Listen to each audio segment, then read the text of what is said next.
Galera! Sejam bem-vindos, então, hoje é o terceiro episódio do Pode Ser, o podcast que, como eu sempre digo, as dúvidas são as que mais existem na nossa cabeça, no nosso dia a dia, mas aqui no Pode Ser a gente traz pessoas mais inteligentes que sabem respostas que a gente não sabe, para poder esclarecer, então, e dar uma luz para que a gente possa enfrentar esse mundo aí que é dinâmico, que é veloz, que é incerto.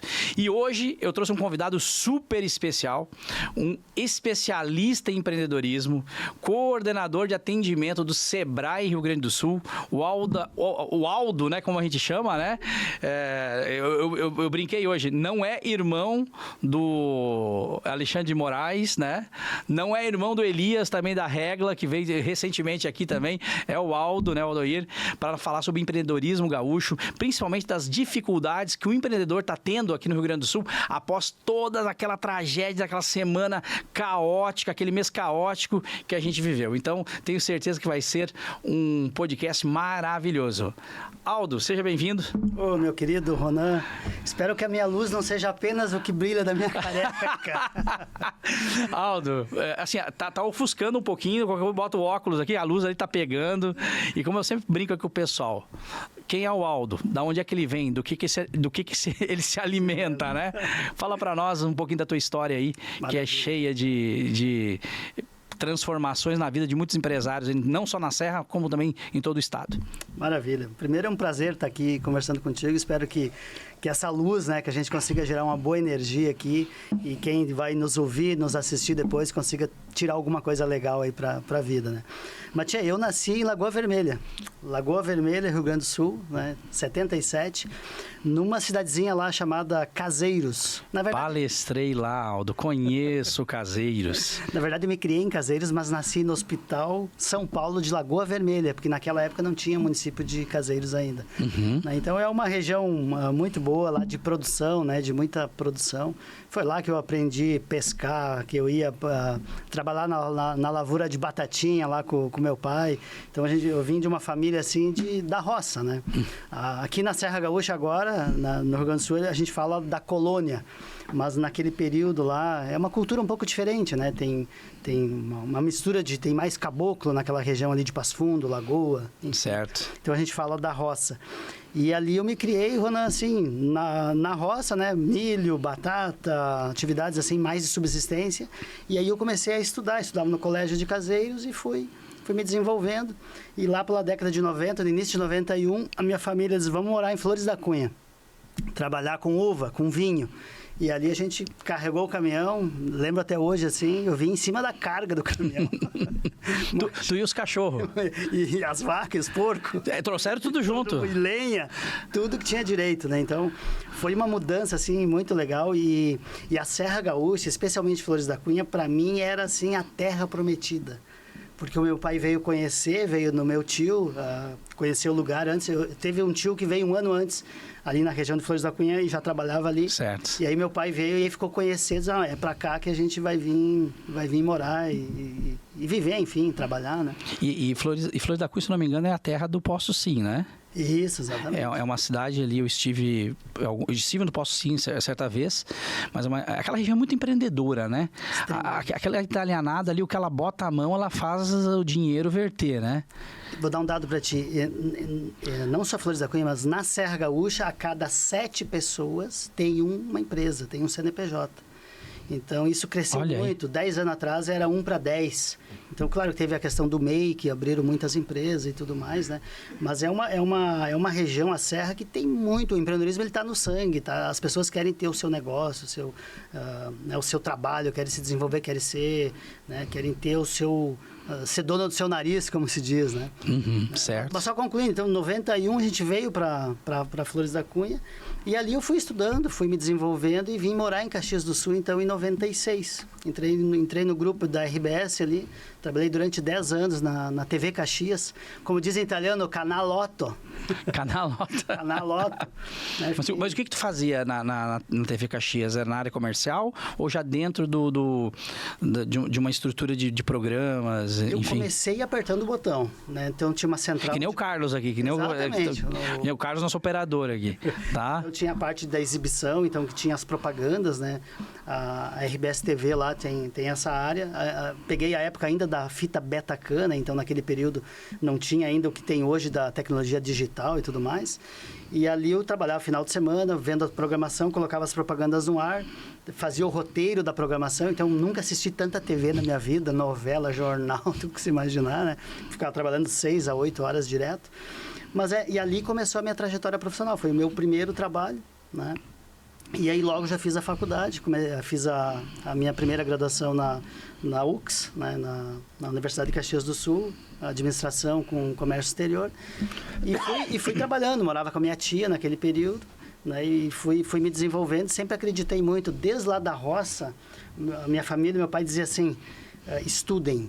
Porque a única maneira de você ter uma vida melhor é aprendendo, se desenvolvendo, se capacitando. Então, essa coisa de estudar, de aprender, eu trago no sangue. Assim, é uma coisa que até eu não parei de estudar e não vou parar de estudar. Eu sempre quero estar estudando e aprendendo alguma coisa. Eu acredito nisso. Eu falo sempre, Aldo, que na maneira que nós estamos hoje, nesse mundo que as coisas acontecem de uma hora para outra, se nós vivermos até os 100 anos... nós teremos que estar estudando até os 100 anos. Né? Então, aquela pessoa que ela parou de estudar, ela não está parada, ela está andando para trás. Então, você olha hoje, e é uma preocupação hoje no Brasil, né? Você vai conversar, por exemplo, se eu voltasse lá atrás, falasse com o Aldo, perguntasse, Aldo, o que tu quer para tua vida? Daqui a pouco você não saberia me dizer algo exato, mas você teria a resposta. Com o estudo eu vou chegar onde eu quero. Hoje você conversa com qualquer jovem de 15, 16 anos, não se tem uma resposta nem que vaga do que eles querem. Porque as redes sociais criam um mundo, muitas vezes, que não é alcançável, e eles se frustram e acabam, então, não querendo fazer nada, porque não vão conseguir aquilo na velocidade que eles gostariam, né? O que tu pensa, assim, a respeito disso? Eu penso que realmente a gente está numa fase, assim, de muita transformação, assim. Se eu pegar o meu caso, ou talvez você, nós nascemos num mundo mais analógico, né? E fomos crescendo, aí foi difundida a internet no Brasil ali por 95, então quando a gente estava começando o trabalho. E agora os nossos filhos, eu tenho um casal de filhos de 13 e 15 anos, a Bela e o Chico, eles já nasceram no mundo digital. Né? Então, essa transição, ele é um processo assim, de aprendizado. Eu não tenho uma resposta de como é que... eu tenho muitas dúvidas, como é que a gente lida com isso? Né? O que eu penso, assim, pela minha formação e pela minha vida, as coisas que eu aprendi, a gente precisa ensinar eles, quando vai... hoje eu escutei uma coisa de uma colega minha do Sebrae que ela falou assim, ó, quando eu vou lavar a louça, eu tenho que sentir a água. Eu não posso estar lavando a louça e estar pensando lá na frente. Então, a gente tem uma obrigação enquanto pais, enquanto educadores, de ajudar os nossos filhos a reduzir a ansiedade e tentar dar um equilíbrio para que ele, quando for tomar banho, que ele tome banho. Quando for jogar bola, que jogue bola. Quando for estudar, que estude. Porque tudo parece uma visão parcial. Eu estou com o olho no celular, falando contigo, pensando não sei aonde. Então, eu acho que a gente precisa, enquanto mais experientes, passamos dos 40... né? Tentar ajudar os nossos filhos, aí, os nossos jovens nas empresas, o pessoal que está querendo empreender, a tentar baixar um pouco ou que ele encontre o seu ritmo, o seu fluxo um pouco menos volátil, um pouco menos superficial, um pouco menos raso, que seja mais profundo um pouco. A gente estava comentando, né, dessa superficialidade, assim, das coisas, porque os negócios, eles não são assim, eles não podem ser assim. Eu não vi, Ronan, assim, ó, nenhum empreendedor que falou assim, ó, eu quero abrir uma empresa para ganhar dinheiro. Eu não vi ninguém ter sucesso nesse sentido. Assim. Ninguém que deu certo, que só começou... para ganhar dinheiro. Exato. Mas é difícil, sabe que eu, trabalhando com consultoria, enfim, trabalhei muito com empresa de distribuição, né? Então, trabalhei com Nestlé, Chocolates Garoto, Purina, Supra, enfim. E certa vez numa empresa de um determinado produto, o gerente comercial chegou para mim e disse assim, se tu veio aqui para colocar na cabeça dos vendedores que dinheiro não é importante, tu nem começa a fazer o trabalho. E eu penso assim, poxa, como é que eu vou mostrar para eles que tem um propósito por trás? Então, eu vejo às vezes o menino, uma menina, eu quero montar uma empresa, eu quero ser a nova Google. Cara, o mundo já tem a Google. O mundo já tem a Apple. O que a tua empresa vai deixar de legado? O que tu quer fazer com que... como essa tua empresa que tu quer criar vai impactar a vida das pessoas, né? Porque isso que traz o dinheiro, não é só o lucro. É difícil o pessoal entender isso, né? É bem difícil, especialmente quando a gente vai falar de empreendedorismo por necessidade. Né? Então, empreendedorismo por necessidade. É a primeira vez que eu ouço esse termo, mas eu devo imaginar o que é. Porque a maior parte dos negócios, eles são abertos porque a pessoa precisa trabalhar. Então, ela vai lá e abre um MEI, ou de alguma forma, aquele MEI depois cresce e vira uma microempresa. Mas os dois canais do empreendedorismo são, ou a pessoa abriu o negócio por necessidade, porque precisa sobreviver, ou por oportunidade, que infelizmente é a menor parte. Por oportunidade, assim, eu fiz um plano, enxerguei uma oportunidade do mercado, eu tenho dinheiro para investir, ou peguei uma grana com o investidor, vejo que é um bom negócio, eu vou lá, né? Vou abrir pode ser. É um bom negócio, eu vou lá, né? Organizado, planejado e tal. Só que a realidade do Brasil e de vários países é assim, a maioria dos empreendedores, eles abrem a sua empresa por necessidade de ter o sustento para a família, de ter o seu trabalho, ou porque perdeu um trabalho, enfim. Então, essa questão da necessidade faz com que você atropele as coisas. Faz com que, mesmo em casos que a pessoa sabe o que precisa fazer, muitas vezes ela não consegue colocar em prática. A ansiedade não deixa, o medo de não ter o dinheiro para poder pagar as contas no outro mês gera uma ansiedade e você acaba tirando o pé de certas coisas que estavam dando certo, porque precisa de tempo, né? O Jim Collins, ele traz no seu estudo científico das empresas feitas para vencer que tem o efeito volante, né? Que, na nossa época, tinha caminhão queixo duro, né? Os carros eram queixo duro. Então, para o pessoal que está assistindo, não sabe o que é queixo duro? Não é hidráulico. Então, a direção hidráulica, que não é hidráulica, você tem que ir girando até ela ficar macia, né? Então, hoje nós chamamos de consistência, mas Jim Collins chama de efeito volante.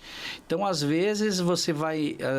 às vezes não, na maioria das vezes, na grande maioria das vezes, você vai ter que fazer o efeito volante. E leva, às vezes, 1 ano, 2 anos para que o negócio dê certo.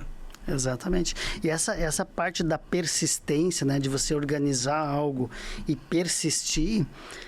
tem que ter muita força de vontade, né? Então, se você vai empreender ou se você está numa empresa, tem a forma também não é empreendedor, não é só quem abre uma empresa, quem abre um CNPJ, né? Você pode empreender dentro das empresas, né? Eu me considero que eu sou um intraempreendedor lá no Sebrae onde eu trabalho, né? Você pode empreender na tua grande empresa, se você pode ser um empreendimento dentro da minha empresa de palestras. Então, tu não precisa necessariamente sair e abrir um CNPJ. Então, e empreender no CNPJ dos outros é melhor ainda, porque tem menos risco. Né? Então, assim, para você empreender, a persistência é uma das características muito importantes, porque você não pode desistir logo no início. Né? Então, esse é um fato que, para quem está começando, precisa entender que tem um tempo. Eu, na minha breve experiência, eu tive um negócio, mesmo trabalhando no Sebrae, final de semana, investi com uma sócia, com a minha irmã lá em Flores da Cunha, fiquei durante 5 anos. Começamos um negócio do zero, assim, levantando um dinheiro emprestado, abrindo um ponto, a gente abriu uma ótica lá, Santo Olhar, e aí foi estruturando. Então, tu começar um negócio, o primeiro ano, o segundo ano, se tu não tiver persistência, esquece. Tu não vai, às vezes o plano de negócio diz assim, vai voltar o teu investimento em 2 anos, mas às vezes não vai. Pode demorar 3, pode demorar 4. Então, tem que ser persistente para poder... Mas aí isso tem a conexão com o propósito, assim. Se você abriu um negócio para ganhar dinheiro, começa que o termo ganhar eu acho errado, né? Tu tem que fazer dinheiro, porque ganhar é se alguém vai te dar de graça, né? Boa. Então, quem tem empresa tem que fazer dinheiro, né? Então, se você abriu só com esse propósito de ganhar o dinheiro, dificilmente vai dar certo, porque você não tem um propósito para resolver o problema de alguém ou para ajudar as pessoas. Então, o dinheiro ele tem que ter consequência de algo bom que você faz para o mundo, e isso vai, né, essa energia que tu cria vai te ajudar a estabelecer, e aí você vai ter o teu lucro merecido, vai ter os teus rendimentos, mas de algo que tu entregue para a sociedade. né? Então, você vai gerar emprego, você vai resolver o problema de saúde de alguém, você vai conectar as pessoas. Então, você faz um trabalho e esse trabalho, né, fruto desse trabalho, você tem uma remuneração justa e merecida, né? E aí tem trabalho que dá muito mais e outros que dão muito menos, né? Mas ele tem que ser consequência, porque se for o fim fazer o dinheiro... pelo menos a experiência que eu tenho, que eu não conheço negócios que prosperaram, que a pessoa abriu só para ganhar dinheiro. Né? Então, eu acho que esse é um ponto bem importante, porque na superficialidade das coisas, tu olha na rede social e, fique rico, não sei o quê. Pois é, e aquilo que falamos do medida da superficialidade, né? É raro o curso que você vê na internet de negócios que não tá focando dinheiro. E aí os caras vão pra lá que nem os malucos gastam 40 mil num curso para ganhar dinheiro. Só que esse ganhar dinheiro simplesmente criando um produto e vendendo, sem ter esse propósito por trás. Porque o que acontece com o propósito? É onde vem a força da gente, né? Então, quando aquele dia que a coisa tá para baixo, que não tá dando certo, ou que os problemas estão acontecendo, é o propósito que nos resgata. E é difícil das pessoas perceberem isso hoje por causa desse mundo maluco. A ansiedade está tão alta, eu estou vendo a grama do vizinho mais verde e eu acabo esquecendo o meu propósito, que está aliado aos meus valores, está aliado aos meus porquês, né? E deve ser para vocês do Sebrae, quando eu, como consultor também, eu vejo, né? Mas vocês que trabalham direto, a quantidade de pessoas que têm um negócio, mas com o objetivo de que eu preciso vender agora de manhã para comer de tarde. E aí acaba não investindo em inovação, não investindo em ciclo de excelência, não investindo em produtos, em marketing. Porque para mim, não sei a tua opinião, né?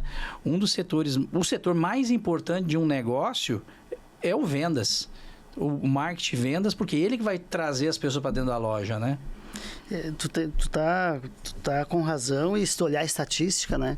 Se tu olhar lá o índice de mortalidade das empresas, um dos primeiros fatores que o negócio quebra, que ele fecha, é porque é o desconhecimento do ramo. O segundo é má administração do capital de giro. Então, tu tem vendas e finanças, são os dois braços que seguram o negócio. Mas vendas especialmente, porque é ali que entram as receitas, o faturamento. Se você tem as entradas, você consegue organizar o processo, ter pessoas. Nada acontece se tu não vender. Esse é o ponto. Mas assim, às vezes a goteira está aqui, mas ela está caindo lá do outro lado, né? Então, os negócios, eles são, no geral, assim, tem muitas complexidades, assim, tem muitas coisas que interferem, o estilo da pessoa que está empreendendo, né? Então, a análise, assim, a gente tem que olhar um pouco de tudo para tentar entender como é que a gente pode ajudar o empreendedor a ele se estabelecer e ele se organizar. E é por isso que eu comentei no início, assim, da minha fala, que eu acredito muito, assim, na educação. Na educação, não a educação formal necessariamente, não estou falando de que tem que fazer uma graduação, que tem que fazer uma pós-mestrado, doutorado, não é isso. Mas a pessoa tem que estar aberta para aprender, seja a parte técnica, seja... O cara que vai ter um negócio, ele precisa aprender sobre vendas, sobre marketing, né, sobre finanças, como é que ele controla as coisas, porque se ele não aprender, alguém vai ter que fazer para ele. Né? Ou ele é um gênio, tem umas ideias boas e ele contrata alguém para fazer, mas não é a realidade da maioria, né? Então, essa complexidade de ter um negócio, muitas vezes a pessoa que vai abrir, ela não tem essa noção, ela só vai descobrir depois que o negócio não é tão simples assim. E qual é que é o maior erro, assim, que você percebe nesse empresário que tem uma ideia boa, uma ideia brilhante, mas que não consegue passar para o próximo nível, nesses teus 15 anos de experiência aí com empreendedorismo? Eu acho que, no geral, tá, assim, primeira coisa, formação escolar, ela não garante sucesso no empreendedorismo. Então, isso é um ponto. Mas aprender, se capacitar nas áreas garante. Então, se a pessoa aprendeu a vender, aprendeu a cuidar de finanças e juntando isso, Ronan, assim, com a aptidão natural da pessoa. Se a pessoa é boa de vendas, ela precisa se cercar de alguém que cuide das finanças. Ela tem que se complementar, porque ela não vai ser boa em vendas e boa em finanças e boa em processo e boa em gestão de pessoas, porque muitas vezes ela tem, falando de empresa pequena, né? Você tem ali 5, 10 funcionários e aí se começa a crescer, tu vai crescer os problemas, tu vai vender mais, mas vai ter mais gente, tem que cuidar das pessoas e tudo mais. Então, assim, o que a gente percebe, assim, ao longo do tempo, que aquele empreendedor, que ele consegue entender que ele precisa treinar e que ele precisa ter gente boa e muitas vezes melhor do que ele, trabalhando com ele, ele consegue prosperar. E aquele que daqui a pouco é muito centralizador... Eu ia te falar do ego agora. Né? O que ele só quer é ele sair na foto, né? Então, esse aí ele vai travar. Ele vai travar porque ele vai estar também bloqueado de aprender. Né? Uma vez eu falei para um dono de empresa: poxa, tu já é o dono, cara. O que tu quer mais? Deixa o teu funcionário se sentir importante do teu lado, né? E essa questão centralizadora tem que ser do meu jeito. Às vezes, Aldo, eu chego numa empresa para fazer trabalho de consultoria ou de mentoria de liderança e o dono já fala assim para mim: aqui, se eu não falo, ninguém faz nada. Eu tô te contratando para te resolver isso. Eu penso, meu Deus, por que eu não cobrei 3 vezes mais o cachê? Porque o problema não é a equipe, o problema é ele. Tá? Ele não sabe liderar, ele que está mandando, ele que está microgerenciando. E aí lidar com o ego é muito complicado. E te pergunto, quantos negócios tu já viu afundar por causa do ego do proprietário? Não só negócios, já vi vários assim, mas também entidades. Né? Então, quando você trata de ego, o empreendedor que tem essa questão do ego, da vaidade, né? de querer centralizar as coisas, que só ele sabe, ou que só ele fez, se ele faz isso no negócio dele, ele também daqui a pouco leva para uma entidade e ele atrapalha tudo. Porque ele esqueceu de, assim, ou, enfim, a pessoa que tem esse perfil, né? Ela não entendeu que se a gente está nesse mundo e tem negócios, a gente está aqui para servir o outro. E quando a gente serve o outro, você pode ter o teu lucro, pode ter o teu reconhecimento. Então, tu pode ser uma pessoa reconhecida, mas pelo bem que tu faz, mas que isso seja uma consequência. Tu não precisa ficar saindo na foto o tempo inteiro, dentro daquela ideia de ser superficial, de só porque eu quero aparecer, porque eu quero eu ser o cara. Tu não precisa ser você o cara que faz... E na empresa, né? Se você pegar assim... O dono da empresa, ele não precisa e não deve ele ter as ideias de tudo e ele sair na foto de tudo. As pessoas têm funções que elas são muito mais competentes. E se o empreendedor entende isso e dá espaço e dá voz para aquelas pessoas que vão ajudar ela, tá ótimo. Os líderes que eu conheço, assim, de pequenos ou médios, que mais têm sucesso são aqueles que não aparecem. São aqueles caras... É científico isso. Sabe? São aqueles caras que estão por trás, que estão de boa, que estão em paz e que eles, não, vai lá, faz, que te dão a liberdade para as pessoas, sabe? São uma espécie de mentor. Quando, não quer dizer que você possa errar com eles, mas ele te dá autonomia, em cima do erro ele te corrige. E voltando a Jim Collins, quando ele faz esse estudo, né, Aldo, ele diz assim, ó, para a equipe dele... Todo mundo fala que o sucesso de uma empresa são os líderes. Equipe, nós temos que achar outros parâmetros. Nosso estudo não vai falar de líderes. Voltaram alguns meses depois, semanas depois. Jim Collins, não tem como estudar essa equação aí, tirar da equação o líder. É o líder o grande responsável. Então, tudo bem, nós vamos estudar o líder. Vamos entrar para dentro do comportamento do líder. E se descobre, então, que... o líder, ele tem que ser humilde. E o que é humildade? Humildade não é fraqueza. É você definir um objetivo, saber que tem que mudar comportamentos, aprender coisas novas, deixar os outros participar do processo de decisão. Perfeito. Né? E isso que tu falou no final é uma das características também. Eles não aparecem. Tá? Eles não têm o melhor carro. Eles não têm as melhores roupas. Eles não têm a melhor sala. Eles simplesmente se concentram na visão. O que eu tenho que fazer para chegar onde eu quero, né? E hoje a vaidade, ela tá demais, sabe? Que toda vez que eu saio das minhas aulas já me formei na parte de psicologia infantil, né? Mas toda vez que eu saí das aulas de psicologia infantil, eu botava minhas 2 mãos na cabeça e pensava... vou ganhar muito dinheiro no futuro trabalhando com líderes.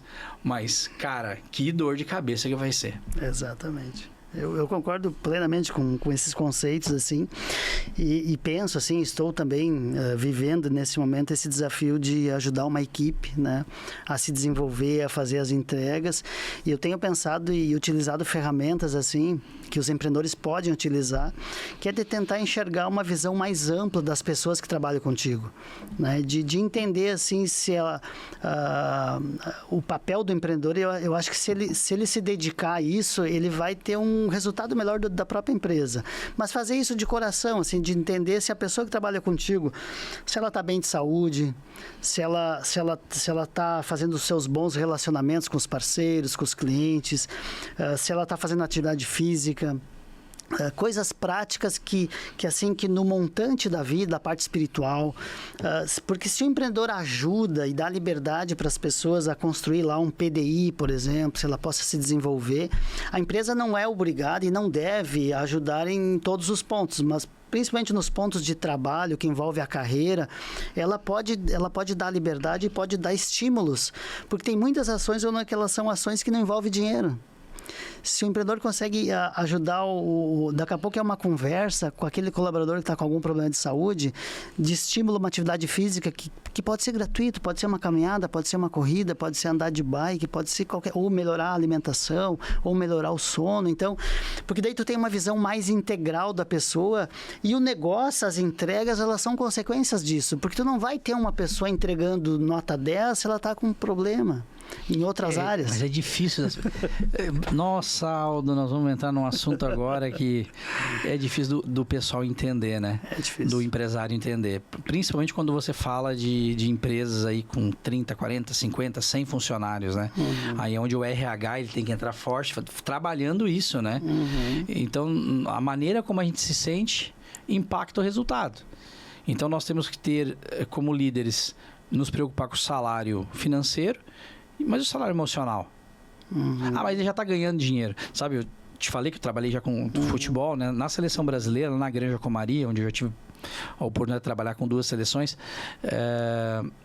eles falam o seguinte: a maior motivação de um jogador é usar o símbolo da CBF no peito. Cara, isso não existe, tá? Por quê? É uma motivação você ir para uma seleção? É. Mas depois que você está lá, tá? Você é um ser humano. Uhum. Quimicamente, o teu corpo responde. Uhum. Um problema em casa com a esposa, com um pai, com o filho, vai interferir no desempenho, né? Então, o que as pessoas pensam e sentem dentro das empresas também é lucro. E a gente tem que cuidar. Sem dúvida, sem dúvida. E eu sei que é uma tarefa, assim... Porque assim, tu ser empreendedor, né, já tem uma série de funções e o empreendedor, assim, se tu pensar qualquer empresa, eu admiro e respeito qualquer um que tem uma empresa, já começa por aí. Né? O cara empreendeu algo e está gerando emprego e está fazendo um processo produtivo. Normal o cara não é. O cara já tem que ser um herói, né? com tudo que envolve tu ter um negócio e pagar imposto e resolver problema e tudo mais. Então, a gente já tem que ter muito respeito pela pessoa que tem um negócio. E aí, claro, daqui a pouco a pessoa vai vir, tu ainda quer que eu cuide da saúde das pessoas e mais disso, e mais daquilo e mais daquilo. Então... Mas assim, o cuidar pode ser assim, pode ser uma conversa, pode ser fazer um plano uma vez ou 2, ou fazer 3 conversas por ano, não é toda hora e tirar o foco dos negócios, não é isso. Mas é ter um mínimo de atuação para que a pessoa, daí aquela pessoa que quer se ajudar, que quer se desenvolver, ela vai vir. Sim. Né? Porque se a empresa não faz nada, tu bloqueia também, né? Então, isso também é inteligente. Aí tu procura uma empresa que pague R$100 a mais. Exatamente. Então, eu não sei se o que tu está ouvindo é o mesmo que eu estou ouvindo, né? Que o maior problema hoje são contratar pessoas, não se acham pessoas qualificadas. Aí eu sempre pergunto para o empresário, tá? E quais são as ações estratégicas coordenadas que o senhor está executando nesse momento para manter o seu pessoal? Aumentei o salário em 10%. Cara, isso é muito vago, não vai adiantar. Em primeiro lugar, um funcionário, ele quer saber que impacto que o trabalho dele vai causar no todo. Ele quer se sentir importante. Então, liderar é fazer os outros se sentirem importantes do teu lado, né? E a partir do momento que você não é ouvido, você não é escutado, você não é desafiado, o que resta? Só ganhar dinheiro, só salário. E assim, a Serra Gaúcha, por exemplo, que é o nosso tema principal, o empreendedorismo, né? Então, depois da chuvarada do ano passado, tudo o que aconteceu, enfim. Depois eu quero comentar um pouco sobre, assim, algumas características da Serra, assim. Mas isso que tu traz, assim, essa reconstrução dos negócios, e vinculado ao que tu falou, assim, de escutar as pessoas, porque você tem que ouvir as pessoas para poder ajudá-las. Existe uma característica muito forte na Serra Gaúcha que ainda tem, por incrível que pareça, o Qua Comando Mi. Né? O que é o Qua Comando Mi? É uma expressão italiana. Aqui é eu que mando, né? Então, essa expressão ela é uma expressão mais forte lá na década de 70, 80. Qua Comando Mi. Né? Então, mas isso ainda é muito forte em muitos negócios. Assim, crença, né? Que é uma crença assim, aqui é eu que mando. E se o aqui é eu que mando, ela é o que? Ela é centralizadora, eu não escuto a pessoa. Mas isso assim, eu estou falando de uma forma geral, né? Ainda bem que muitos negócios já passaram por isso, mas ainda tem campo assim para avançar nesse sentido, né? Se tu pegar, Ronan, assim, região da Serra Gaúcha, 1.200.000 habitantes aproximadamente. 350 mil pequenos negócios. É bastante empresa. Tem uma empresa a cada quase 7 pessoas. Isso você fala até Passo Fundo ali. 49 municípios, só a região da Serra. Só a região da Serra. Só a região da Serra. Não só Caxias, que é a tua região, mas não. Lá... 49 municípios. Tá. Lagoa faz parte da outra região de Passo Fundo ali. Então, tu pega a Vacaria, a região dos Campos de Cima da Serra, a região das Hortênsias e aqui para Bento, até Veranópolis, Serafim, nessa região aí. Então, tu pega a Serra Gaúcha, 49 municípios. Eu tive com a Roberta em Guaporé. Guaporé. Prefeita lá, né? Tu conhece todo mundo. Manda na cidade. Evento muito bem organizado da Roberta lá na ACI, se não me engano, de Guaporé. Isso, para lá da ponte, né? Então, aquela ponte de Bento que foi interrompida um tempo lá. Então, como característica, assim, da região, esses problemas que a gente falou existem. Mas eu queria destacar alguns pontos, assim, que eu acho que as virtudes são mais importantes do que... Né, os pontos positivos, eles são melhores, assim, porque a região só é forte porque tem mais coisa boa do que problema. Né? Sem dúvida. Então, se tu pegar, assim, uma das características fortes da região, se trabalha muito. Se trabalha demais. Então, assim, não se mede esforço para trabalhar. E eu diria que isso aí já virou quase um problema, porque trabalha além da conta. O problema é a CLT que está errada. Para que férias? Enfim, né? Aquela coisa além do trabalho, eu quero ter o meu negócio. Então, essa é uma coisa muito forte da região, que também, assim, que isso ajuda a transformar o que ela é hoje, assim. Então, o pessoal que investe no turismo, que investe na indústria, no metal mecânico, se tu olhar todos os negócios que existem, eles, por exemplo, vamos pegar um exemplo assim, as empresas de usinagem que estão ali em Caxias. A maioria delas era de alguém que trabalhou numa empresa grande lá na Randon, na Marco Polo, na Grale, e que depois saiu e colocou a sua empresa de usinagem. As oficinas mecânicas, a maioria delas, isso em outras regiões também assim, tem a oficina, forma o mecânico, no futuro o mecânico faz o quê? Abre uma outra empresa. Então, os negócios pequenos têm essa característica, assim, geral. A pessoa trabalhava num lugar, aprendeu tecnicamente, e aí sai e abre uma empresa, e todas as cadeias são mais ou menos nessa linha. Qual que é digamos assim, a dificuldade? Que ela aprendeu tecnicamente, né? Mas aí falta a parte da gestão. Então, ela tem o espírito empreendedor, mas falta a parte de aprender a lidar com gente, processos, organizar processo, vendas, estoque, aquela coisa toda ali que é o que está por trás do negócio, né? E tu percebe, por exemplo, essa questão, eu vou mexer numa coisinha aqui que, pelo amor de Deus, ninguém acha que eu tô trazendo uma coisa que é ruim, né? Mas você percebe que essa vontade de ter o seu próprio negócio, ela está muito ligada ao ego, de querer mostrar que eu sou capaz, querer mandar na minha própria vida, não querer mais que o outro emane de mim. Eu não estou falando egóico no sentido ruim da palavra, mas a gente nota que o empreendedor na Serra Gaúcha, ele tem essa vontade de mostrar, né? Então, se você tem uma padaria e na rua de trás tem uma padaria, o empreendedor de uma olha para a outra e diz, não, vou fazer melhor que o outro, né? Uma competição, muitas vezes, que não está olhando para dentro de si, mas sim para o outro. Né? Que tem momentos que a gente tem que olhar para o outro, sim. Quando a gente fala de empresa, a gente tem que estar ligado na concorrência. O que a concorrência está fazendo. Então, eu sei que é um assunto mais delicado, mas eu noto, quando viajo para a Serra Gaúcha, eu percebo isso, muitas vezes, do empresário.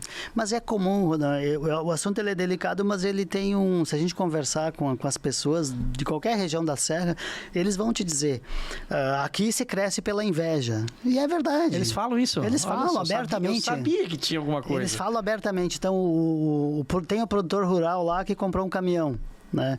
Aí o outro olha, eu quero comprar uma melhor. Aí um faz uma casa de 2 andares, o outro quer fazer uma de 3. Existe.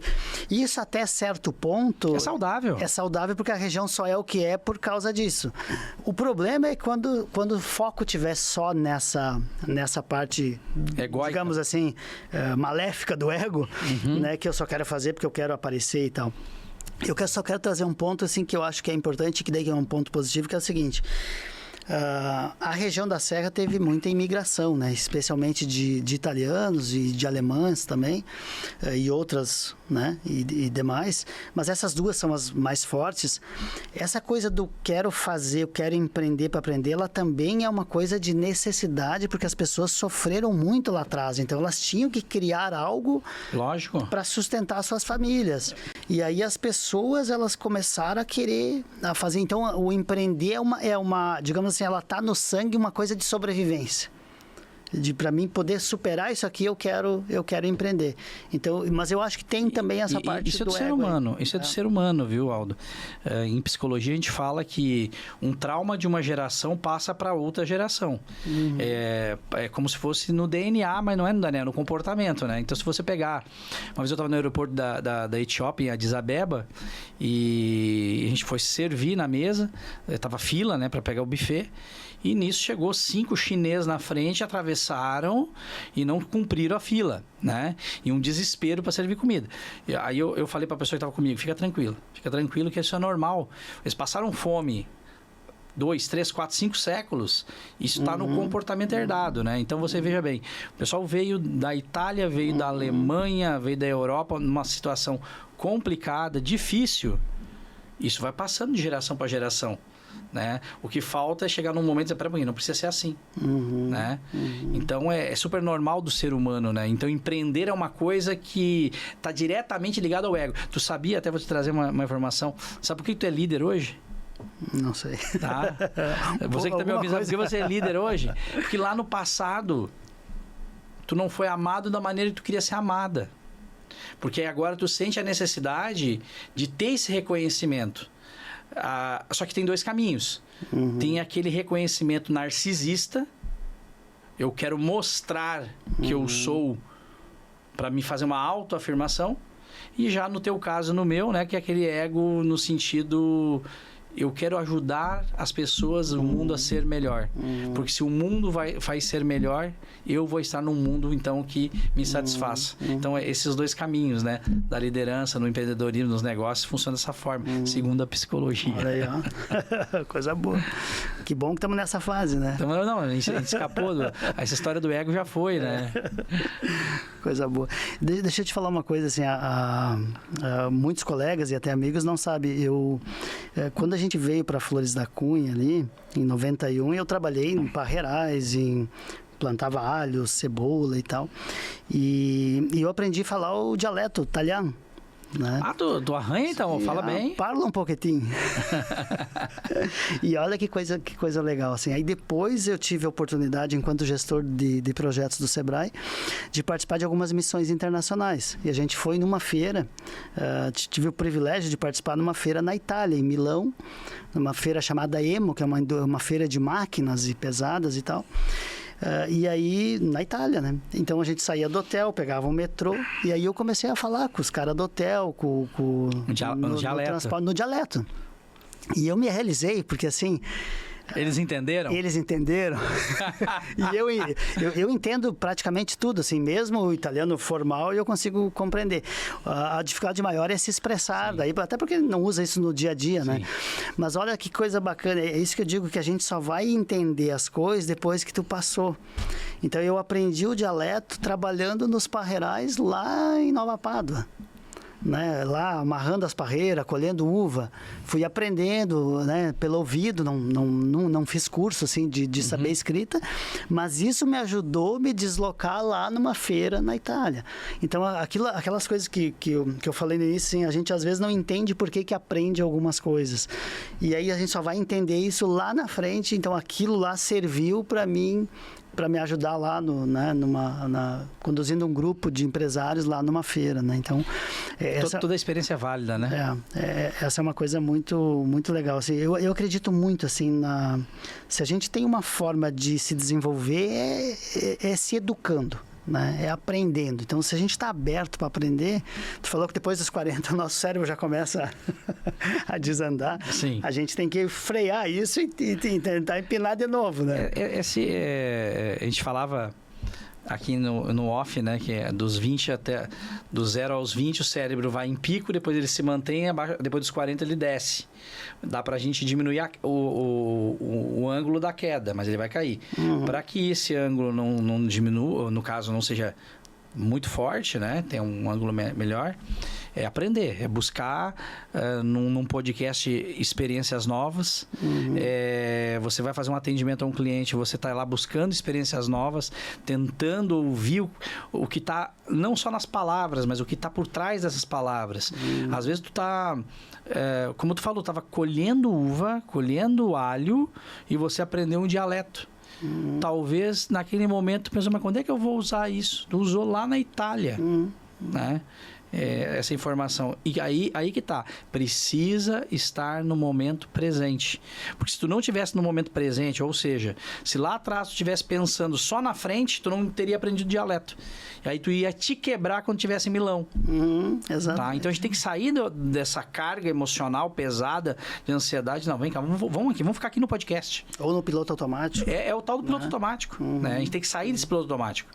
Que o ser humano... Existem até teorias, né, Aldo, que dizem que a gente não tem livre-arbítrio, tá? A química do corpo, o cérebro, as conexões neurais que vão tomando decisões baseadas em comportamentos anteriores. Nós só temos livre-arbítrio quando, antes de agir para pegar esse copo, que está no automático, eu penso, é o momento de pegar o copo? Sim, é o momento. Opa, aí teve livre-arbítrio. Tá, olha que maluquice. Eu até tô lendo um livro agora de uma colega, a Kátia, que me emprestou, O Andar do Bêbado. Andar do Bêbado. E ele fala sobre as coisas aleatórias. Eu tô na metade do livro ainda, mas tô adorando. Ele diz assim que a gente não tem controle sobre as coisas, mesmo que a gente planeje e faça uma série de coisas. Eu não quero desestimular quem vai planejar suas empresas, né? Muito pelo contrário. Mas que a gente não tem, assim, tanto controle assim. Porque as coisas elas vão acontecendo em ciclos, ele dá uma explicação para isso. Então eu estou estudando algo diferente, que vai assim complementar por exemplo, se a gente vai estudar o planejamento, né, empresarial. Então essas coisas assim que também traz outros aspectos assim que não tem muito uma coisa lógica, ela também ajuda a gente a entender que daqui a pouco a gente tem muita coisa que influencia o nosso processo de um negócio dar certo ou dar errado, né? Cada um tem o seu jeito, então se eu fosse... 80% é emocional, viu? Mas o jeitão, né? Por exemplo, a gestão. Você toca o teu pode ser de um jeito, se a outra pessoa vai tocar de outro. Então, o jeitão de um negócio, às vezes o mesmo segmento, um negócio dá certo e o outro não dá. Né? E às vezes não tem muita ciência que explica porque existe uma complexidade das coisas. Tem algo por trás que nós falamos ao meio-dia aí. Vamos deixar para um outro momento essa questão energética, senão tem gente que não vai querer mais escutar, acha que não dou louco aqui. Mas a questão energética existe. Você chega no ambiente... Eu tinha um cliente há muitos anos atrás, eu trabalhava numa rede de franquias, era de cursos. E a unidade vendia muito. Só que tinha uma taxa de cancelamento de 65%. Tá? Então, tu vendia 10 cursos, 6, 7 cancelavam. E eu fui ouvi todos os atendimentos de todos os vendedores, era um grupo de uns 8 vendedores. Cara, não achei erro nenhum. Não, só pode ser a cidade. E aí eu fui beber uma água, né? Quando eu vou beber a água, a menina chegou com um contrato para o dono da unidade assinar, né, o contrato, né, de matrícula. Ele assinou e disse: mais um que vai cancelar. Aí eu fui tentar entender, né, como é que ele, quanto tempo ele fazia aquilo. Ele sempre fez, lógico. Teve de repente numa semana algo atípico do que muita gente cancelou, né? Ele adquiriu aquele comportamento, mas a cada matrícula que ele fazia, ele abençoava. Vai cancelar. Cancelava. A Bíblia já diz: palavras têm poder, né? Então, tem essas coisas por trás. Tem gente que não gosta, mas o mindset empreendedor é importante, né? Mas claro, assim, eu tava te ouvindo agora e lembrando, assim, de que aqueles negócios que a gente percebe que o empreendedor, ele lança a sua energia mais positiva, assim, que ele é uma pessoa mais para frente, prospera. E aquele outro que você vê que é trancado e começa, não tem um carinho, não tem uma, assim, é diferente. Um zelo. Só de tu conversar, aquela coisa que é um ditado popular também, que o olhar do dono é que engorda o boi. Isso é o carinho, é o amor, é o cuidado que ele dá para aquilo, e aquilo funciona. Isso funciona com as flores dentro de casa, se tu cuida direitinho. Tu bota o pé de arruda, o pé de arruda murcha. Por que ele murcha? Tá? Não é loucura isso, né? Não é loucura, né? Lógico que assim, não, é o acaso, né? Mas é complicado. Essa questão do olho do dono engorda, é porque a liderança ela tem 4 pilares, né? Visão, realidade, energia e ética, né? E o pilar realidade ele é importantíssimo, que é o quê? É tu saber exatamente o que está acontecendo, qual o fato, qual a evidência, porque em cima deles tu toma decisão. Então, eu já trabalhei em empresas, por exemplo, que o dono ele trabalhava 2 horas dentro da empresa. Lógico, tinha processo para tudo. Só que a empresa não passava daquele patamar. Ele pode trabalhar 2 horas e fazer a empresa crescer, mas tem que desafiar o gerente, tem que desafiar o CEO, tem que desafiar as pessoas que estão trabalhando com ele, né? Porque não adianta, se você tem o poder, se você é o único que tem o poder da decisão, você tem que estar onde os problemas acontecem. Não tenha dúvida disso. Porque as pessoas, elas seguem o exemplo, né? Elas seguem quem tá orientando. E se quem está orientando... porque tem muitos casos, né, Rona, que eu visitei muita empresa, atendi muita empresa, assim, que o dono ele não é um líder. Né? Ele não assume esse papel de liderança. Ele é o dono. E aí o dono pode ser o cara que tem o crachá, né? Então, nesse caso, as pessoas não seguem. As pessoas não se identificam, elas não admiram a pessoa. Não admirar no sentido de eu vou fazer porque eu me inspirei nele. Né? Perfeito. Então, a forma com que essas pessoas que são as proprietárias do negócio, que deveriam aprender sobre liderança para elas se sentirem melhor e para ajudar a sua equipe, se elas não têm essa dedicação, elas vão perder as pessoas. E as pessoas boas vão procurar novos negócios, né? Não vão ficar num ambiente que a energia é ruim, que eu não tenho inspiração, que a pessoa não te motiva para fazer as coisas, enfim, né? Liderança é você ajudar o outro a mudar a sua vida e o seu destino, né? Mesmo que seja em outra empresa, né? Exato, não tem problema nenhum.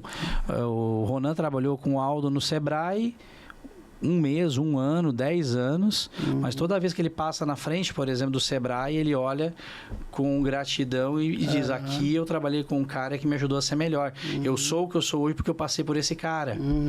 Mas é difícil do pessoal entender, porque além de você ser um líder, agindo assim, ser um líder inspirador, ajudando a vida das pessoas, ajudando a vida delas, ela vai fazer com que o trabalho que ela exerce dentro da empresa tenha um sentido também. A coisa está totalmente linkada uma com a outra. Mas a partir do momento que o cara pensa que ele quer ganhar dinheiro, e que o Ronan, ele é simplesmente um funcionário, tem que trabalhar e ganhar o dinheiro dele, acabou a história, não tem, a energia não flui. Não flui. E isso acho que é uma dificuldade, assim, não só da nossa região, mas das empresas em geral, assim, pelo menos aqui no Rio Grande do Sul, assim. Essa visão do empreendedor, que é o dono do negócio, que ele não quer compartilhar os ganhos ou não tem uma participação de resultado, por exemplo, e tem muitos negócios, os pequenos, que não têm participação em resultado, né? Então, se aquela equipe produz 20 toneladas ou produz 30 ou 40, eles vão ter a mesma remuneração. Não está certo, né? De certo modo, assim, se a gente, dentro dessa visão assim, se a gente faz um trabalho para ajudar as pessoas e a gente tem uma remuneração justa por isso, então aquelas pessoas que produziram, elas precisam ter o seu merecimento. Então aí entra o mérito, né? Eu acho que a meritocracia ela é fundamental nos negócios, porque senão eu produzo 10 ou 20 ou 30 a mesma coisa, então aí você bate, né? Perfeito. Sabe que às vezes a gente está num processo de mentoria, aí o dono fala assim, ó, botei uma meta para a equipe, se a meta for alcançada, a equipe toda ganha X. Cara, é estimular a mediocridade. Uhum. Porque aí aquele cara que faz mais, ele se sente desprestigiado, injustiçado por aquele que faz menos. Uhum. Né? Então, meritocracia é a coisa mais importante para fazer a coisa realmente aparecer o resultado individual. Uhum. Né? Lógico, se tu olhar pelo lado mais holístico, tem linhas que vão dizer assim, mas não pode haver competição. Mas não é uma questão de competição. Se o Aldo trabalha mais, dá mais resultado, ele tem que ganhar mais. Ponto. Uhum. Eu que agora faça o Joãozinho lá trabalhar tão bem quanto para ganhar o que o Aldo ganha. Uhum. Eu tenho que trazer ele junto. Mas se tu merece, a coisa complica. Eu já vi negócios assim que foi combinado, então tu tem um representante comercial. E aí o representante começou a vender muito. E aí começou a ganhar as suas comissões um valor bem considerável. E aí o que eles fizeram? Renegociaram o contrato porque o representante não pode ganhar mais que o dono da empresa. Então, eu já trabalhei em empresa assim. Tem absurdos nesse sentido, mas escuta, se é comissão, se o representante está ganhando bastante, a empresa está ganhando mais ainda. Acontecendo, estão girando. Mas vamos cortar. Né? Então são visões assim muito muito curtas assim de negócio que atrapalham, né? Isso é ego. Exatamente, isso é ego. E num processo, imagina assim, num processo de reconstrução do nosso Estado. É uma coisa que nós vamos entrar já. Essa parte do ego, ela está nas entidades, ela está nas empresas, ela está nos grupos, ela está no clube, e está em tudo. Onde tem vida, onde tem grupo de pessoas, vai ter ego, né? E aí eu penso que assim, que pelo menos os líderes, eles têm a obrigação, nós temos a obrigação, né? Nós e aquelas pessoas que a gente influencia, de tentar minimizar esses impactos e levar um espírito mais colaborativo das coisas. Então, porque se tem uma associação, ela existe, o nome já diz, é para associar diversos negócios para que eles prosperem. Eu vou dar um exemplo da região da Serra que para mim é um exemplo positivo. Eu acho que as coisas boas também podem ser divulgadas, né? A gente tem uma associação de empresas de reparação veicular, a Serve, né? Então as suas diretorias lá, que são mecânicas, fazem um trabalho assim, ó, primoroso. É um exemplo que eu sempre falo, que é um exemplo para o Brasil inteiro. Já tive projetos com eles lá, onde o ego é o último que aparece. Eu conheço muitas associações, assim, sindicatos, onde tem grupos de empresários, a gente está envolvido em vários. E esse exemplo, ele é assim, muito positivo, porque tudo que eles fazem é aos seus todos. Que lindo isso. É muito legal, vale a pena tu conhecer lá. A gente já fez trabalhos com eles, por exemplo, fomos fazer benchmark em São Paulo, Rio de Janeiro. Veio grupos do Rio de Janeiro ver como é que esse grupo de Caxias, né, da Serra Gaúcha, da Serve, como é que eles conduzem as coisas, os treinamentos, para ajudar o empreendedor lá que tem uma oficina mecânica, uma chapeação, né? O resíduo, a licença ambiental, todos esses aspectos que faz parte do negócio, né? Então, e ali tu vê aquelas associações que funcionam onde o ego não aparece muito, onde ele tem um espírito maior por trás para ajudar as suas empresas que estão ali, né? Que legal. Falando sobre reconstrução, né? Então, todos sabem, nós fomos devastados no final de abril, início de maio de 2024. Eu mesmo tive 3 metros de água lá em casa. Perdi absolutamente tudo, né? Restou pouca coisa. Qual o maior desafio desse empreendedor, não só da Serra, mas do período gaúcho, para reconstruir depois de tudo isso que aconteceu? O que tu tem ouvido dessa gente, desse povo que você tem conversado? Os desafios, assim, Rolando, são vários, tá? Antes disso, eu só queria comentar, assim,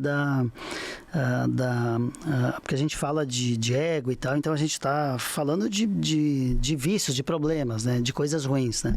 Mas eu queria ressaltar um ponto positivo que foi em todo o estado, especialmente, eu posso falar da minha região, que eu estava lá e ajudei. Também teve um espírito nesse período das enchentes, assim, de ajuda, assim, Teve muito. Assim, de doações, de colocar a mão na massa, de juntar recursos. E o teu trabalho foi espetacular. Te acompanhava sempre lá na rede social. Mas eu queria citar a Fundação Caxias, que faz um trabalho espetacular de receber doações, de ajudar, de engajar as pessoas, engajar a comunidade. Então, quando a água subiu, as pessoas se ajudaram. O ego se afogou. O ego se afogou. E tu viu como a gente se ajudou muito, né? Pegou junto todo mundo, né? Exatamente. E esse espírito a gente devia levar para frente sem água. Exato. Né? Por que as pessoas não podem fazer compras coletivas ou se ajudar, né? Fazer feira, fazer diversas atividades em conjunto que possam reduzir o custo, que possam ampliar o ganho? Infelizmente, aí entra de novo a individualidade, né? Então, esse é um dos desafios, por exemplo, para as entidades que representam empresas. De fomentar mais coisas de modo colaborativo, que as pessoas possam se ajudar mais. Esse é um espírito que a gente podia trazer lá de uma catástrofe para levar isso para o presente e para o futuro. E de desafios, assim, o que a gente tem escutado? Assim, tem muita empresa que, infelizmente, contraiu dívidas, né? Porque teve perdas, né? A nossa própria entidade ajudou no reembolso de vários negócios, mas... Eu ganhei. A minha empresa, como eu perdi todos os móveis do meu escritório, Sebrae me conseguiu uma verba para reconstruir o meu escritório. Esse é um programa, acho que é elogiável, né? O programa Supera, né? Onde várias entidades ajudaram, além do Sebrae. Então, é um programa fantástico, mas ele, no todo, tu vê como foi grande o problema que a gente teve. Ele ajudou muito, sim, mas teve negócio que perdeu 200, 300 mil reais. Né? Então, quem teve perdas desse tamanho tem que né? Quem perdeu casa. Né? Então, essa parte financeira a gente escuta muito, assim, de gente que contraiu dívidas ou agora que vai ter que fazer dívidas por causa das perdas. Então, negócios tem região turística aí da região da Serra, por exemplo, que o pessoal está com um restaurante à venda em cidades bem importantes, que tem grande fluxo de turismo, porque não conseguiu se recuperar da pandemia, da chuvarada. Então, claro que pode ter outros aspectos, assim, de querer trocar, enfim, mas, assim, o impacto, então, econômico, ele foi, né, o desafio, ele é gigante para as pessoas se reconstruir. E eu acho que tem também uma questão emocional envolvida, assim, que essa é mais do que a gente percebe, do que a gente escuta, assim. Existe a chuvarada, ela trouxe uma perda de visão do negócio, de empreendedorismo, sabe? Ela impactou assim, será que eu devo continuar com isso? Ou ela fez as pessoas se acanharem, assim, e agora o que eu faço? Né? Então tem muitos negócios que estão se arrastando. Até o medo, né, Aldo, de acontecer de novo. Então, eu não moro mais em Canoas, né? Morava na Harmonia, do lado da Matias, em torno de 60 mil habitantes, esses dois bairros juntos, né? Apenas 30% dos comércios reabriram. Isso informação ali de até outubro, se não me engano, de setembro. Agora não sei como é que está isso, né? Mas teve lugares que nem o morador voltou. Aí quando você vai conversar com esse empresário, né, o que te leva a não abrir, ou o que te levou a fechar de vez, ou até mesmo trocar de lugar? A insegurança disso acontecer de novo, né? E o que você ouve em relação a isso desse empresário da Serra, principalmente na região de Bento? Bento foi bem atingida, né? E ali na Serra a gente teve as questões dos deslizamentos, né? Isso. Então teve muito produtor rural. Né? Também. A maioria dos reembolsos que a gente fez foi para produtores rurais. Então, perdeu parte do parreiral. Caiu arame, palanque, estrutura, vinhedo, que foi embora, né? Estradas. Teve muita hora a máquina de reconstrução de estradas.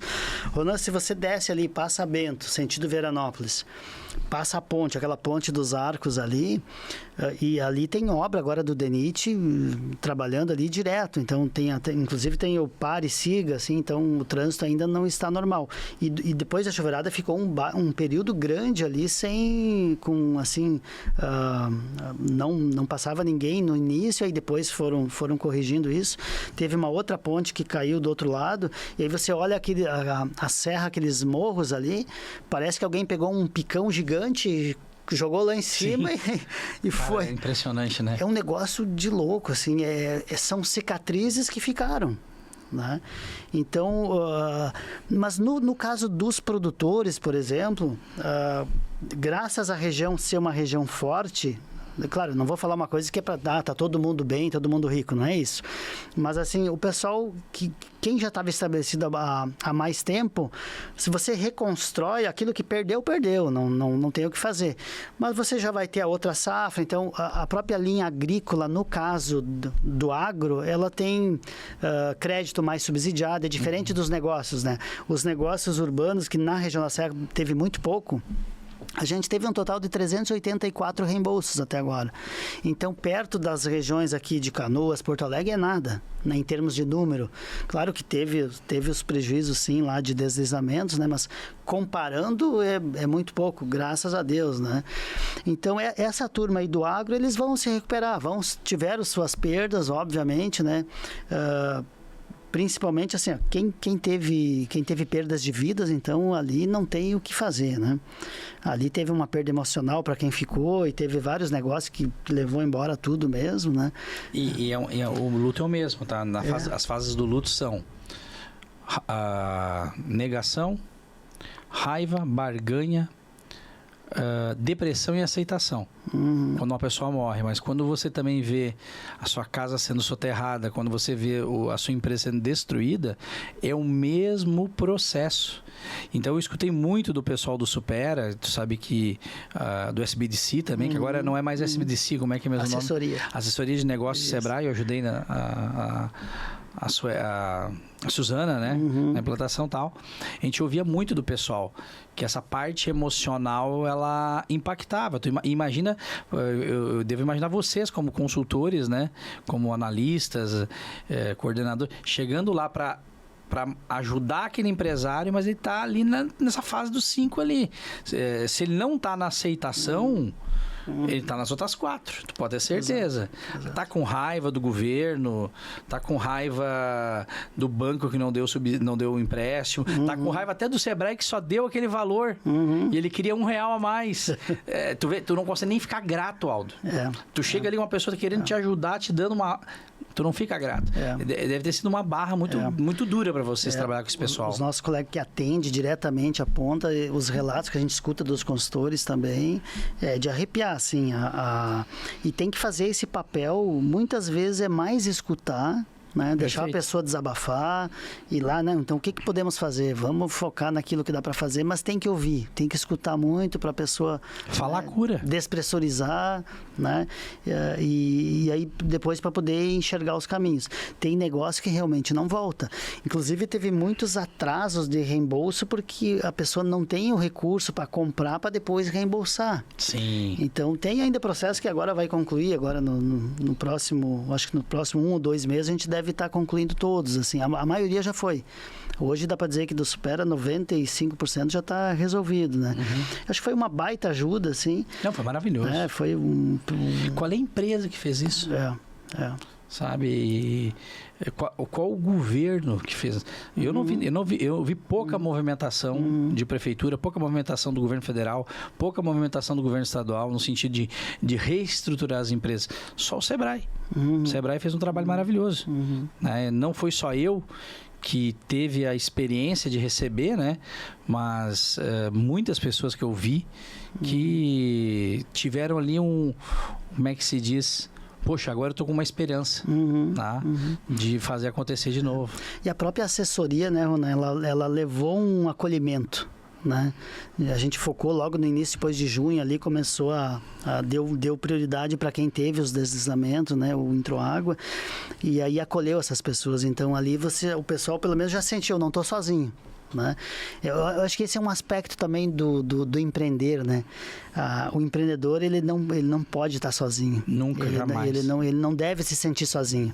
Ele pode ser pequeno, mas ele tem que estar inserido no processo. Eu brinco que tem que estar num bando. Isso aí. Qual é o teu bando? Isso aí. Tá? Um bando é um grupo de pessoas que têm o mesmo objetivo e todo mundo se ajuda, todo mundo se protege. Qual é o bando, né? É importantíssimo isso. E um terceiro ou quarto, eu perdi as contas dos desafios, né? Voltando, a gente precisa manter essa chama acesa. Né? Então, nós enquanto entidade, claro, é o nosso propósito, mas a gente tem que manter essa chama do apoio, da ajuda técnica, da ajuda, muitas vezes, de escutar, né? De ajudar uma ferramenta de gestão, de estar tendo um processo sistemático. Eu acredito muito nisso, assim, da gente ter sequência. Porque se a gente faz uma vez e perde. A consistência não fala no início do vídeo. A gente tem que ter consistência, tem que ter um processo sistemático que vá ajudando, porque as pessoas também têm o seu tempo. Né? Porque tem outras questões envolvidas. Tu pega um negócio que foi destruído, os desafios são gigantes, né? Ele tem que se restabelecer, ele tem que melhorar enquanto pessoa, para depois ele fazer o negócio andar, né? Verdade. Primeiro é ele, né? Toda pessoa que eu desejei feliz ano novo agora, nos últimos dias, eu digo, não peça para Deus menos problema, peça para Deus mais sabedoria, que 2025 vai ser um ano desafiador como qualquer outro ano que a gente teve, né? Então, como é que tu adquire sabedoria? É depois que tu passa por uma enchente, pensa, cara, o que eu aprendi com isso? O que eu poderia ter feito? O que eu fiz com os recursos que eu tinha? Sabe? Essa autorreflexão, autoanálise, ela cria a sabedoria necessária para poder enfrentar. Eu brinco, eu já passei por greve de caminhoneiro, passei por a questão do Covid, esposa grávida, quase perdi ela e o bebê, passei por momentos de pouco faturamento, agora enchente. Aldo, se o Carlos agora falar para mim assim, Ronan, os ET estão descendo ali na freeway ali agora. Cara, tá descendo os ET, vamos embora. Vamos lá. Levamos porrada, olha o que a gente já levou de porrada.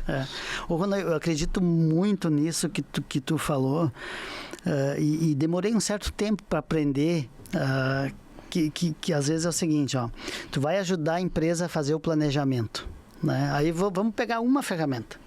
Tem a FOFA lá, ou a SWOT. Né? Então, você tem as oportunidades e ameaças que são... Forças, oportunidades, fraquezas e ameaças. Do ambiente. E você tem as fraquezas e forças que são tuas, internas. Né? Em muitos casos, a gente... em alguns momentos, a gente fez discussões assim, com os grupos de empresários. E a gente vê muito o pessoal falando muito das ameaças e das oportunidades, que são aquelas coisas macro, da legislação, da política, daquelas coisas que a gente não tem controle enquanto empreendedor.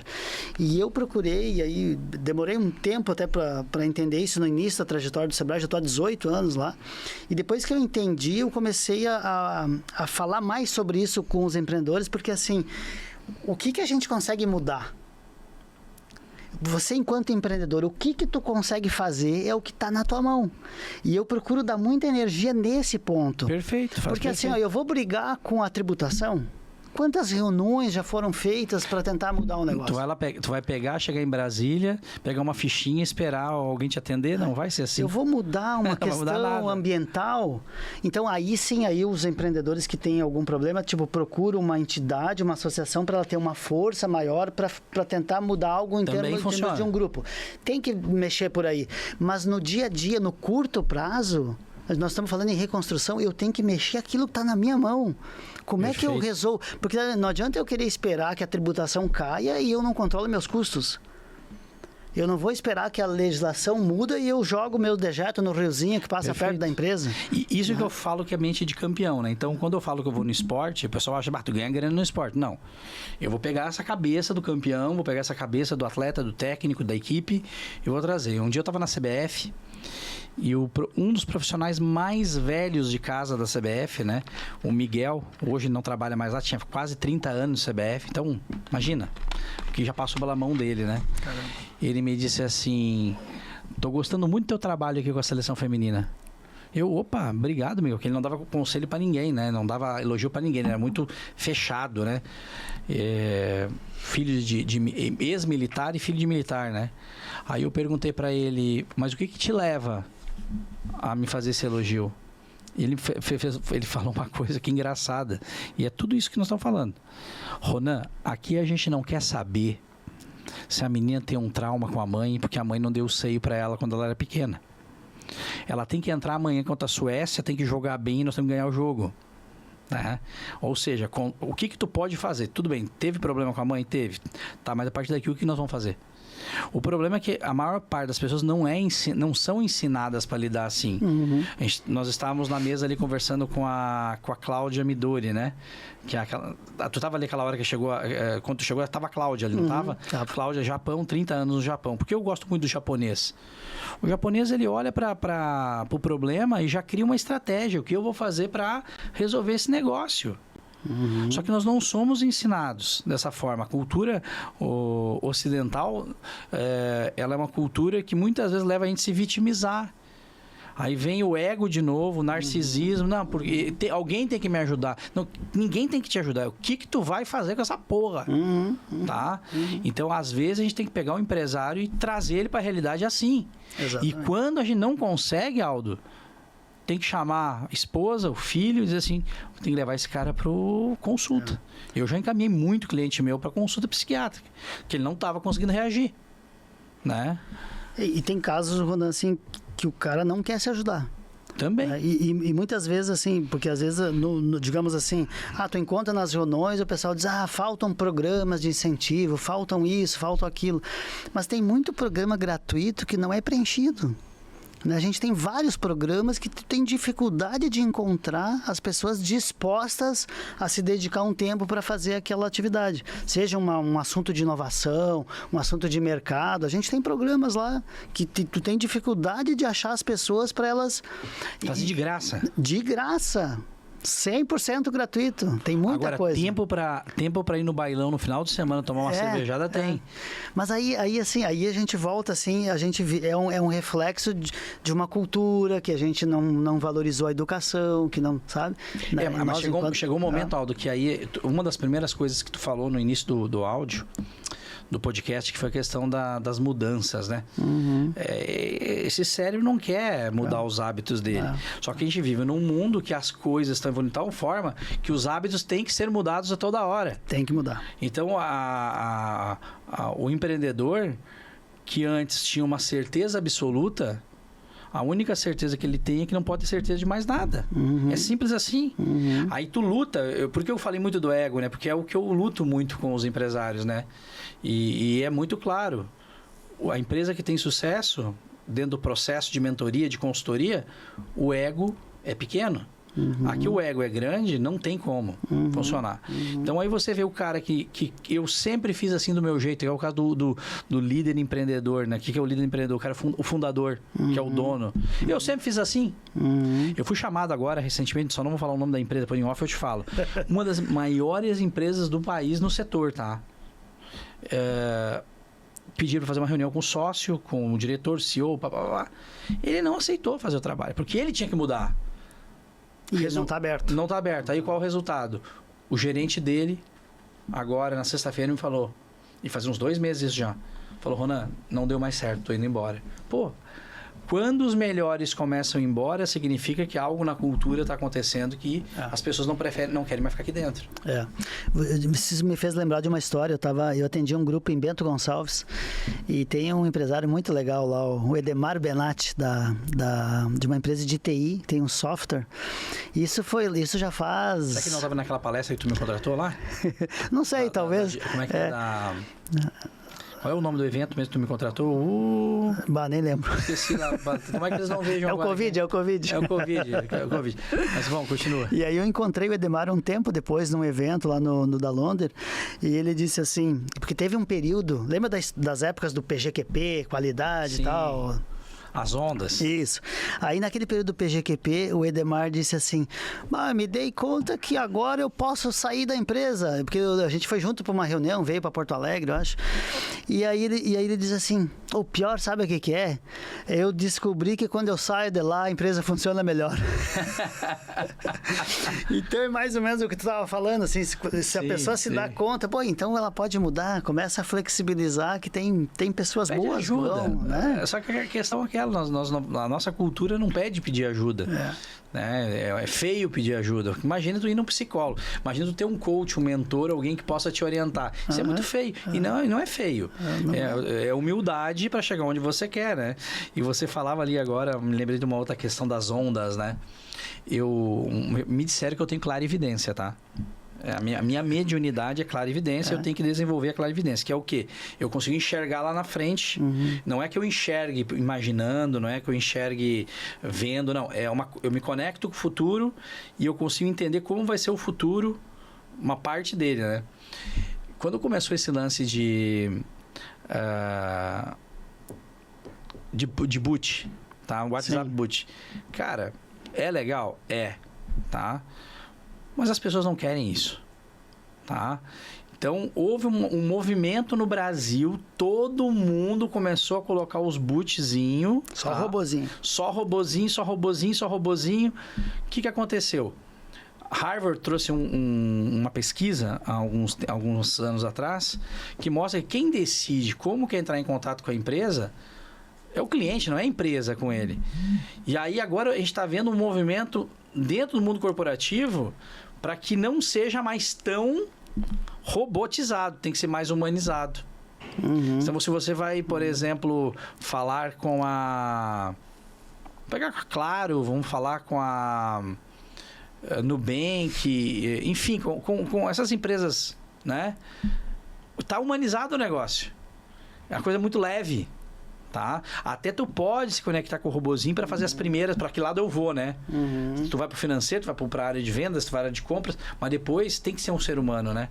Então é uma onda que veio. Agora tem a onda da inteligência artificial, sabe? Então tem sempre uma onda e tem sempre alguém querendo vender a droga da onda por 40, 50 mil. Aí os caras se jogam na onda, mas não acabam esquecendo de olhar para quem? Para o cliente, tá? Então, muitas das ideias que a gente vê nesses cursos aí e tal, são ideias para empresas num nível lá em cima. E aí o nosso empreendedor lá em Caxias, lá da linha não sei o quê. Da linha bonita, da linha de bonita. Gramado. Aí ele olha o que a outra empresa lá que fatura 1 bilhão por ano está fazendo, se desmotiva. Só que não é a realidade dele. Eu fui fazer uma palestra, não vou falar o nome da cidade, um dia pro Sebrae.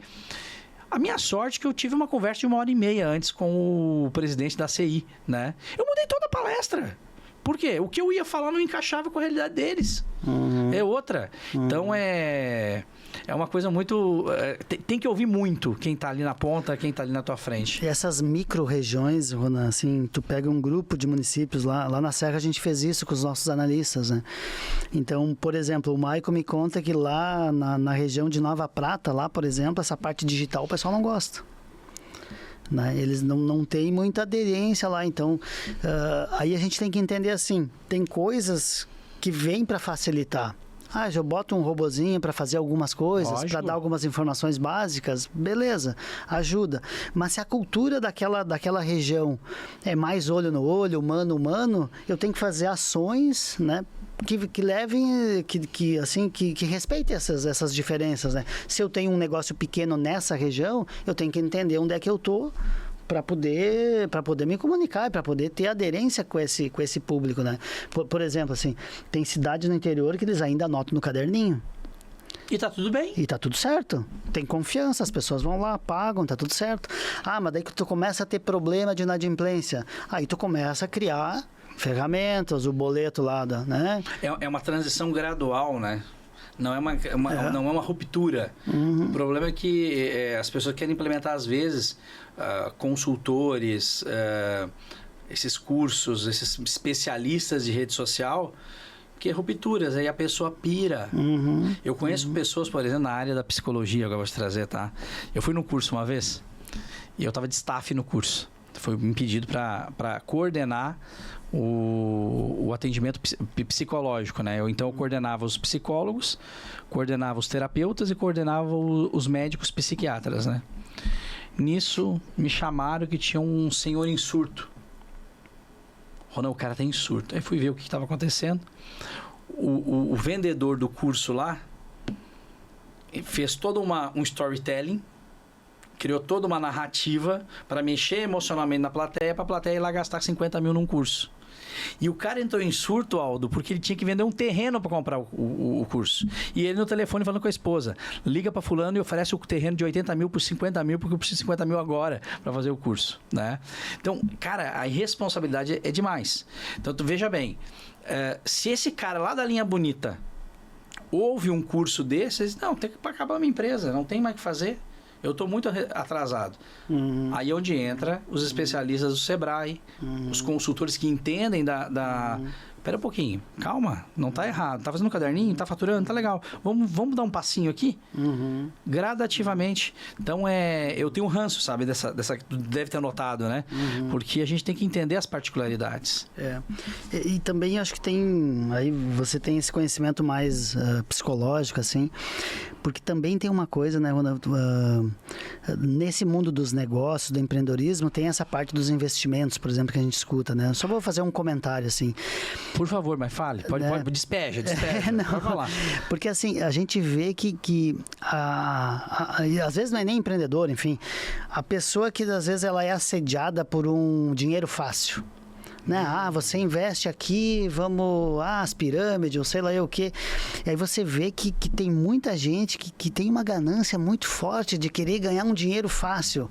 Porque, assim, empreender, cuidar de um processo, gerar emprego, isso dá trabalho, isso não é dinheiro fácil, isso é dinheiro suado. Noite sem dormir. Né? E aí, daqui a pouco, a pessoa tá ali nesse sofrimento e vê alguma coisa assim, e aí desperta uma certa ganância que, tipo, a gente sempre orienta. Cuidado, o que tiver pagando mais do que Selic, aí cuidado. Com certeza. Não existe, ninguém dá nada de graça. Daqui a pouco um período, né, pode dar, e olha quantos casos aí que as pessoas desmancham esses. Não existe mágica, Aldo.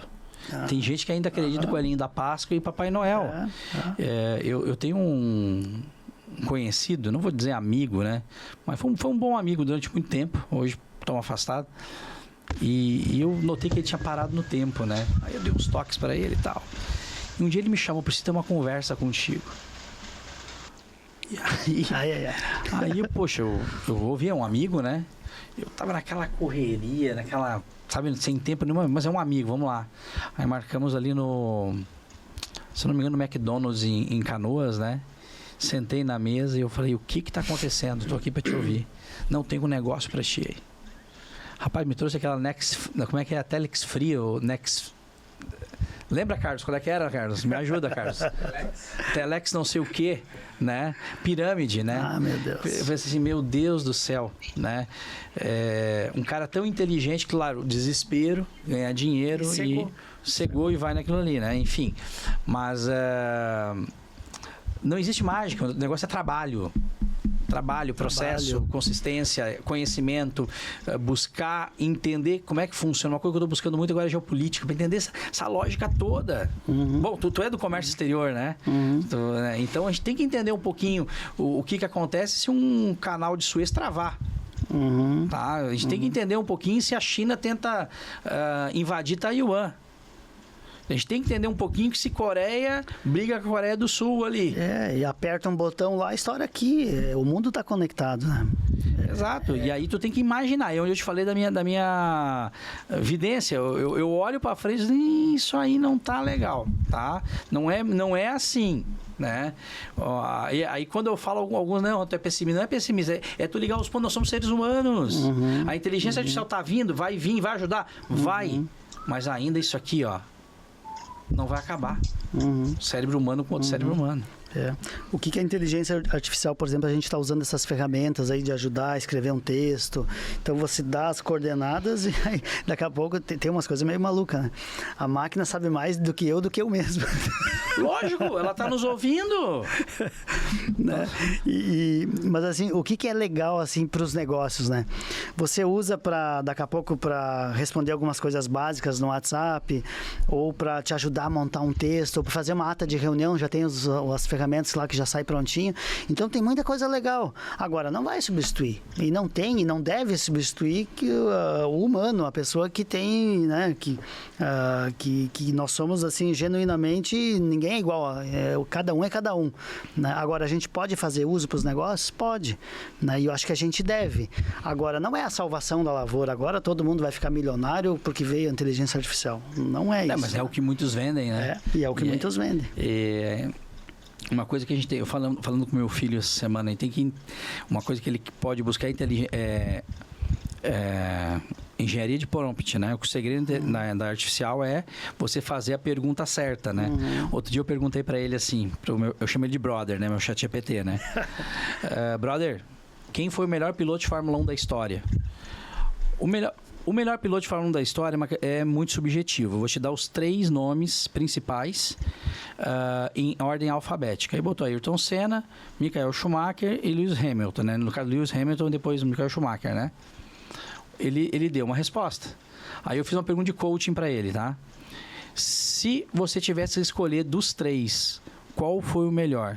Qual deles você escolheria? Eu botei ele numa quina de bico, tu vai ter que responder, né, o seu filho da puta, né? E ele disse, para avaliar o melhor piloto, não pode só os seus resultados. Tem que olhar a história, as experiências, a técnica, ele foi me dando todo, né?